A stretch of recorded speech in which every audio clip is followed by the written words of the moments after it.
그림 설계가 오히려 시간이 단축이 된다는 거, 채색 완성도를 높이는 거를 애초에 밑색 단계에서 명도 대비를 높여놓는 방법이 있어요. 요거를 좀 알려드릴 건데, 두둔 색감이나 전반적인 무드는 가져오고 여러 가지 좀 요소들을 좀 넣었거든요. 그래서 그거를 설명을 좀 해드릴 거예요, 오늘.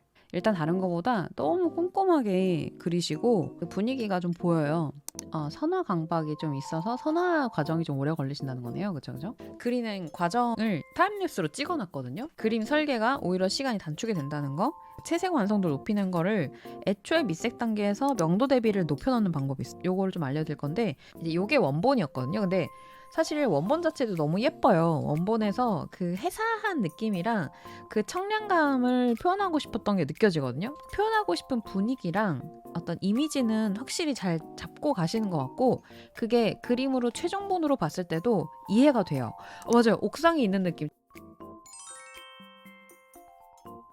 저한테 주셨던 그림은 그대로 스포이드를 찍잖아요. 그러면 물론 이 종이 비행기랑 하늘의 그라데이션은 제가 조금 손을 보긴 했는데 기본적으로 이런 배색이었거든요. 그림을 내가 밀도를 내고 싶은데 채색에서 뭔가 해도 뭔가 밀도가 안 올라온다 하시는 분들은 체크를 해보셔야 되는 게 명도예요. 자, 여기가 이제 원래 원본이고, 만약에 제가 그 잡는다고 하면 오른쪽처럼 아마도 색을 수정할 것 같아요. 명도라는 뜻 혹시 아세요? 오렌지 슬러시님? 왠지 아실 것 같은데. 그 빛의 그림자와 정도? 명도라는 건요, 밝고 어둠을 얘기해요. 맞아요. 그래서 두 개의 이미지를 채도를 낮춰볼게요. 채도를 쭉 낮춰보잖아요. 흑백으로. 바꿔보면 왼쪽에 있는 그림은 거의 색의 이 명도, 밝고 어둠의 정도가 비슷한 게 보이실 거예요. 그리고 오른쪽은 흑백으로 바꿨을 때 밝은 부분도 있고 밝은 중간톤도 있고 어두운 톤도 있고 좀 어두운 중간톤도 있고, 이런 식으로 명도의 대비가 조금 더 밑색 단계부터가 조금 많죠. 그래서 이런 식으로 명도 대비가 높은지 낮은지에 따라서 그림의 선명도 자체가 달라지거든요. 그래서 오렌지 슬러시님이 뭔가 셀채색을 했을 때 밀도 내기가 어렵다라고 느끼잖아요. 그러면 제일 먼저 하셔야 되는 게 밑색 단계에서 요 명도 대비를 만들어줘야 돼요. 크면 클수록 그림이 시선을 끌기도 쉽고, 그 다음에 채색을 하기에도 훨씬 더 용이하고 쉬워져요. 저 멀리 건물들이 보이는 걸 봤을 때 옥상 위에 있구나 라고 저도 이해를 했었어요. 그래서 어떻게 과정이 좀 진행이 됐냐면 이런 식으로 구도를 좀 바꿨어요. 이게 왜 이렇게 구도를 바꿨냐면 청량함, 화사함, 탁 트인 느낌? 옥상이라고 하면 옥상이 주는 이미지 자체가 해방감을 좀 주는 그런 공간이라는 이미지가 있잖아요. 그래서 얘가 두 팔을 벌리고 정면을 보고 가만히 서 있는 게 아니라 몸을 틀고 정면을 이제 마치 이 그림을 본 사람을 향해서 시선을 주면서 되게 자유롭지 하는 듯한 그런 느낌으로 유도를 하고 싶었거든요. 그래서 처음에 이미지를 잡아줄 때 인물을 고개만 살짝 꺾거나 몸의 방향과 얼굴의 방향만 좀 바뀌어도 구도에서 재미가 생기거든요. 캐릭터를 묘사를 계속 해도 밀도가 안 올라간다고 하면 사실은 그림에서의 레이어 싸움으로 들어가도 되거든요. 레이어 싸움이라는 건 뭐냐면 그림을 보고 있는 사람들 입장에서 봤을 때 여기 옥상이라는 공간이 있어요. 그쵸? 옥상이라는 공간에서 봐봐 되게 자유롭지? 하는 느낌으로 서 있어요. 근데 인물 뒤로 건물과 하늘이 보이거든요. 여기를 이제 중경이라고 해요. 중간에 있는 공간. 원경이라고 표현을 하는 저 멀리 있는 공간이 있거든요. 그림에서 깊이를 내주기 가장 쉬운 게 이런 사물들을 배치를 할 때부터 거리감이 나게끔 설정을 해주는 거예요. 그래서 원경과 중경과 하나가 더 들어가면 좋아요. 근경. 그러면 여기서 근경과 원경은 카메라로 치면 포커스를 딱 이 인물에게 맞출 거기 때문에 여기는 자연스럽게 페이드아웃이 되는 거죠. 그래서 여기는 약간 블러 처리가 된 것처럼 묘사가 될 거예요. 그러면 어떤 효과가 있냐면 얘만 잘 그리고 앞에 뒤가 블러 처리가 된 배경과 어떤 소품들이 배치가 되는 순간 그림에서 깊이감이 쫙 생기면서 오히려 더 완성도가 올라가 보이는 게 생기거든요. 오렌지 슬러시님이 잡아놨던 이 캐릭터의 이미지는 최대한 가져와서 살렸는데, 다만 여기서 하나 더 들어간 포인트가 있어요. 오렌지 슬러시님이 캐릭터를 그릴 때 하지 않았는데 제가 넣은 게 있어요. 뭐가 있을까요? 맞아요. 바람을 넣었어요. 바람을 넣고 옷도 셔츠를 좀 풀고 그 다음에 머리카락이나 이런 부분들에 더 막 휘날린 듯한 느낌을 넣어줬어요. 그래서 이 자유로운 느낌이라고 했을 때 그 탁 트이고 자유로운 느낌을 그냥 나는 자유로워 라고 그냥 생각을 하면서 그냥 그리는 게 아니라 보는 사람도 그 자유로운 느낌과 그 탁 트이고 화사한 청량한 느낌을 모두 같이 느낄 수 있게 객관적인 데이터로 제공을 해줘야 되는 거예요. 보는 사람도 고스란히 다 느낄 수 있게 돼요. 그림 그리실 때 이렇게 설정을 처음 하실 때 초안에서의 설정은 재밌게 잘 짜시는 데에 비해서 그 느낌과 분위기를 어떻게 연출을 해줄 때 훨씬 그게 더 잘 전달이 될 수 있을지를 실질적으로 그림에서 그 요소들을 넣어줘야 돼요. 그래서 지금 여기서는 추가가 됐던 게 바람 표현이라든지 그 다음에 주인공의 포징 이런 부분들을 좀 손을 봤었죠. 그림 설계는 아까 처음 말씀드렸던 대로 첫 번째로는 레이아웃을 생각하는 거, 거리에 의해서 근경, 원경, 중경 요거를 생각을 하면서 설정을 하시고, 두 번째로 빛 방향. 어떻게 빛을 넣었을 때 인물이 더 돋보일 수 있을까?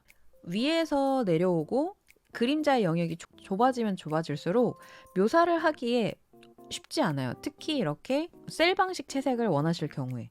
왜냐면 그림자에서도 명도 대비가 사는데 거기에서 이렇게 섬세한 그림체인데 묘사를 할 만한 요소가 그림자에서 많이 날아간다. 그러면 되게 많이 손해가 되거든요. 빛이 어디서 오는 것 같아요? 이 오른쪽 그림 같은 경우는 맞아요. 약간 빛이 뒤에서 오긴 하는데 뒤에서 완전 여기 인물 바로 뒤에서 와서 완전 역광 처리가 되는 게 아니라 약간 뒤인데 요 왼쪽 어딘가에서 빛이 오는 느낌.